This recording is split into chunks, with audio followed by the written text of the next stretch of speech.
ഇത് ഇതുവരെ ശരിയായില്ല എന്റെ ഹംസേ. സ്റ്റെപ്പിനി ലെയറിലായിരുന്നു. ഞാൻ ഫോട്ടോ എടുത്ത് പോയി കാറ്റടിപ്പിച്ചോണ്ടെന്നാ. നീ വന്നേ, നീ സൈക്കിൾ കൊണ്ട് കൊടുത്തേ. തേർഡ് ഗിയർ വല്ലാതെ സ്ലിപ്പാകുന്നുണ്ടല്ലോ മുതലാളി.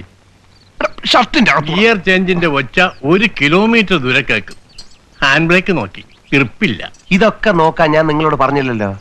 ബാക്കിലൊരു സീറ്റ് നാശകൂടാലി ആയിട്ടുണ്ട്. അത് നമുക്ക് മാറ്റാൻ പോരാ. നമുക്കത് മാറ്റണ്ട. പുത്തൻ സീറ്റ് ഒരെണ്ണം എന്റെ കയ്യിലുണ്ട്. സെക്കൻഡ് ഹാൻഡിന്റെ വില തന്നാ മതി. രാത്രി അമ്പലക്കടവിലെത്തിക്കാം.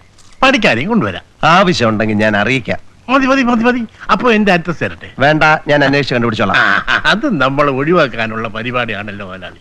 ഒരു സഹകരണം കാണിക്കും. ഇയാൾക്ക് വേറെ ഒരു ജോലിയില്ലേ? ഇവിടെ ട്രിപ്പ് തുടങ്ങി മനുഷ്യൻ ഭ്രാന്ത് പിടിച്ചിരിക്കുമ്പോഴാ ഓരോ തമാശകള്. തമാശയല്ല, അപ്പൊ പണിയെടുപ്പിച്ചില്ലെങ്കിൽ ട്രിപ്പ് മാത്രമല്ല എന്നേക്കും ഓട്ടം കളിക്കും. എന്റെ സ്വഭാവം നിങ്ങൾക്ക് അറിയില്ല. ആവശ്യമില്ലാത്ത കാര്യമൊന്നും പറയണ്ട. അതെ, പ്രഭാകരൻ സാർ വിളിക്കണു. ഏത് പ്രഭാകരൻ? ഏത് KBTU? പ്രഭാകരൻ സാറ്. അയാൾക്ക് എന്താ വേണം? എനിക്കൊന്നും അറിയില്ല. എവിടെയാണ്? ദേ നിക്കണു. എന്റെ ഹംസ ഒന്ന് എളുപ്പം തീർക്ക് ഹംസേ.